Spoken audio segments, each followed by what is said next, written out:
Welcome to day 3 of our epic New Zealand Odyssey. Today, we'll embark on an extraordinary journey of epic proportion. First, to the tranquil shores and the serene beauty of Lake Wanaka, where a solitary tree rises like a sentinel from the water, timeless and iconic. From there, we journey deeper into the heart of South Island, traversing one of the most breathtaking drives imaginable, tracing a ribbon of road along the glacial blue of Lake Pukaki, until the mighty silhouette of Mount Cook emerges on the horizon, majestic, untamed, and unforgettable.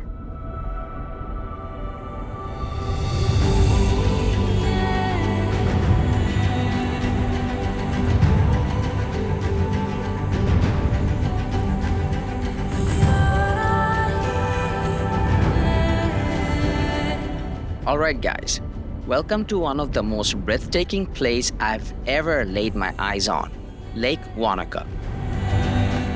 Nestled right in the heart of New Zealand's South Island, this place is just unreal. The lake stretches out like a mirror, perfectly reflecting the mountain that surrounds it. It's like standing inside a painting. Its water shimmers like liquid glass, mirroring the peaks and rolling hills that rise and falls like the breath of the earth itself. The air here is crisp, the kind that makes you stop and just breathe. Everything slows down, but it is the stillness that truly captivates, the kind of silence that humbles you, that makes time slow.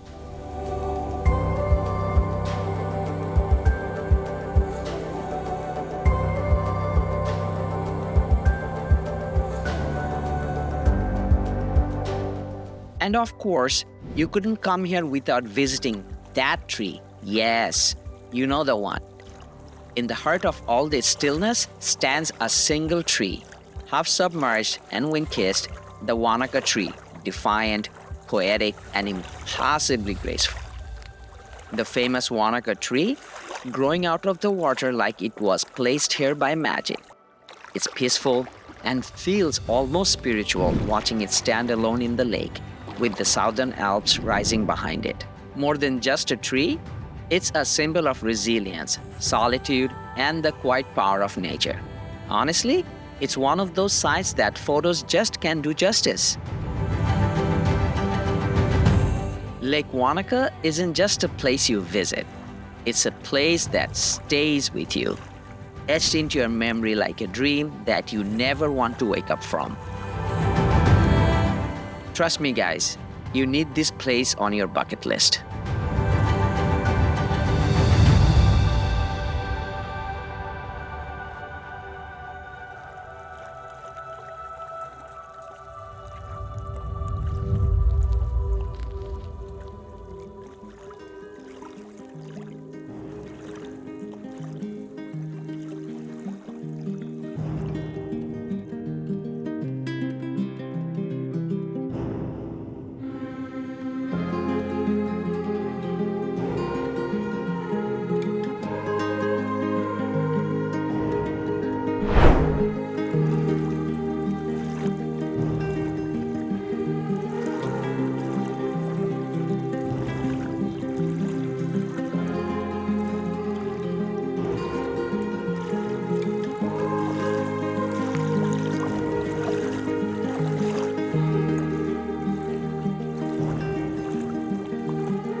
We departed Wanaka with hearts fully content, yet a restless anticipation stirred within us, as if the road ahead, leading to Mount Cook, promised something even more dramatic, more awe-inspiring, awaited for us.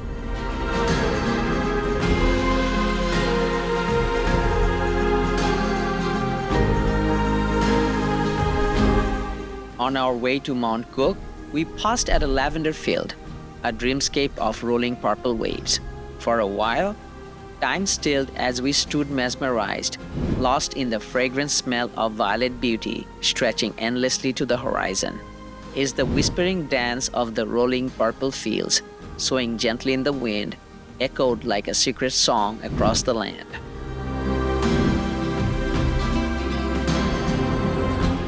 The journey to Mount Cook turns cinematic the moment you begin driving beside the glacial blue expanse of Lake Pukaki, a prelude to the grandeur that lies ahead.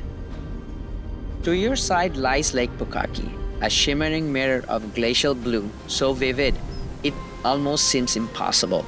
The water stretches endlessly, its icy hue bleeding into the sky at the horizon, blurring the lines between heavens and earth.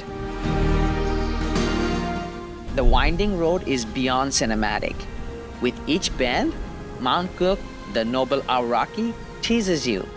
It feels like a game of hide and seek. One moment, it bursts forth in full majesty, sharp, snow-crowned, defiant against the sky. But the next moment, it vanishes behind a hill or a curve.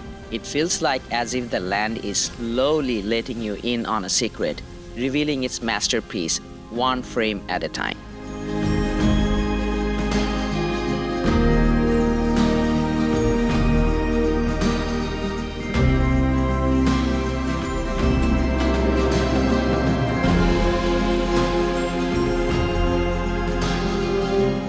At some point, you start to realize that this is no ordinary drive. This is a pilgrimage through one of Earth's most stunning corridors, the road to Aoraki, Mount Cook, tracing the sapphire edge of Lake Pukaki.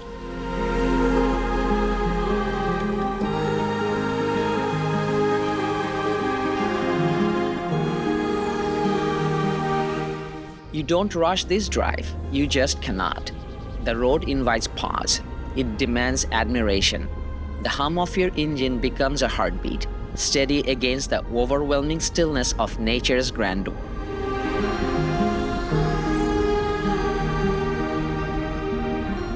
As we drew closer to Mount Cook, the silence inside the car deepens, not from the lack of conversation, but from awe, a shared understanding that this road, this moment, is very sacred.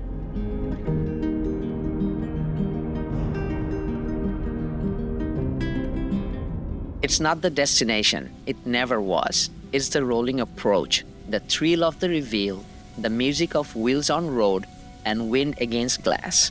And by the time you near the base of Aoraki, your heart is full, your soul is quieted, you realize it was never about reaching the end. The magic was always in the journey, etched in the shadows of the Southern Alps, in the reflection of sky in water, in the dance between what is seen and what is hidden. Mount Cook awaits, yes, but the journey is the miracle.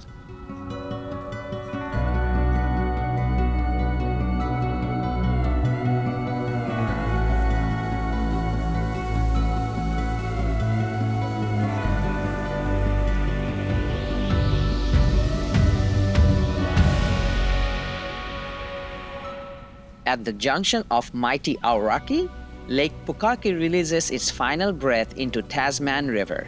Born of glaciers and dreams, this river begins its restless journey here, a fierce spirit carving through the barren valley.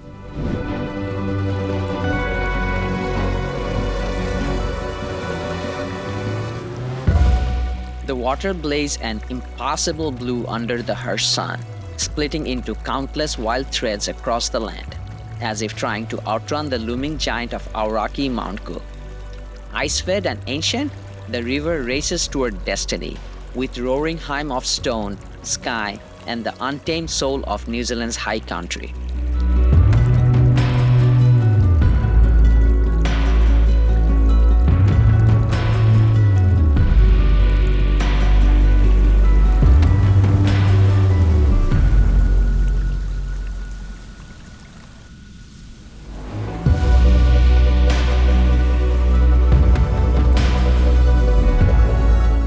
Finally, we reach Sir Edmund Hillary Centre at the foothills of mighty Mount Cook. Edmund Hillary Alpine Centre stands as a stirring tribute to New Zealand's legendary mountaineer. Framed by soaring peaks and eternal snow, it is a sanctuary of heroism and history where the spirit of adventure echoes through every shadowed ridge. We stopped here for a much-needed break and for a quick lunch before we head out for Hooker Valley Trail.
At last, we set foot on the Hooker Valley Trail, hearts full of questions. Was this the landscape we had so long envisioned, or had our imaginations fallen short of its true majesty? The answer came very swiftly. Mount Cook rose before us, no longer a distant icon, but a towering presence, close enough to steal our breath and silence our thoughts. Each step forward peeled back a new layer of his grandeur, and with every glance, awe took deeper root. What we had dreamed was nothing compared to the staggering beauty that now unfolded around us.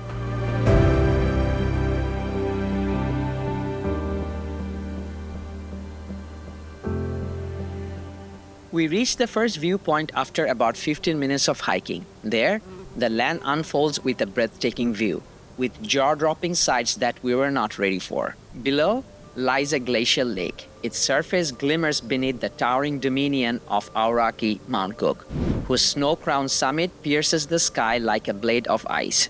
The mountain looms so close that it feels like we could reach out and brush our fingers against its ancient flanks. From the high slopes, a fierce mountain stream surges downward and it spills into the glacial lake in a wild surrender, the sound of its fury echoing through the valley like a distant thunder.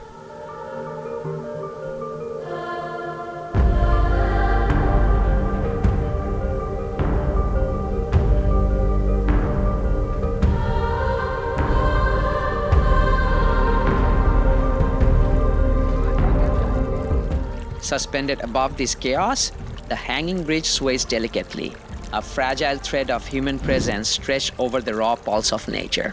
Step onto it, and you are caught between worlds, between sky and water, silence and roar, awe and vertigo.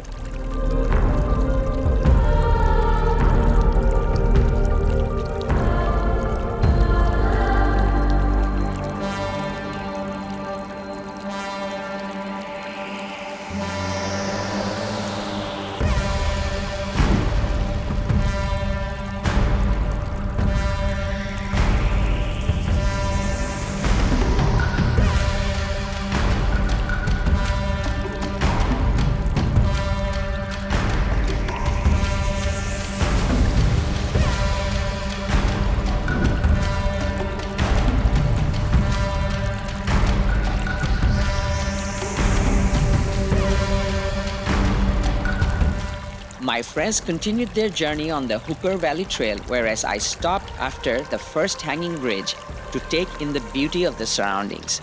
I just sat there, still trying to grasp the beauty around me. It's like you're in the middle of a dream or in a picture-perfect postcard.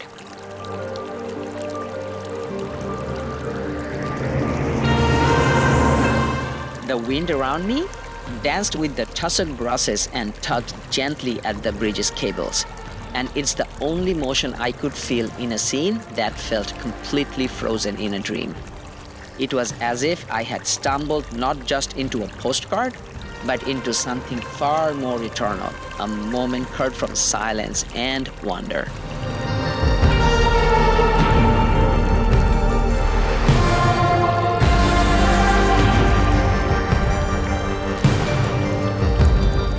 I sat there for hours, time blurred, thoughts dissolved. I wasn't merely looking at the beauty, I was swallowed by it, wrapped in it, trying in vain to absorb the immensity of it all. And for those few sacred hours, I wasn't just a traveler in a national park. I was a witness to something very sacred.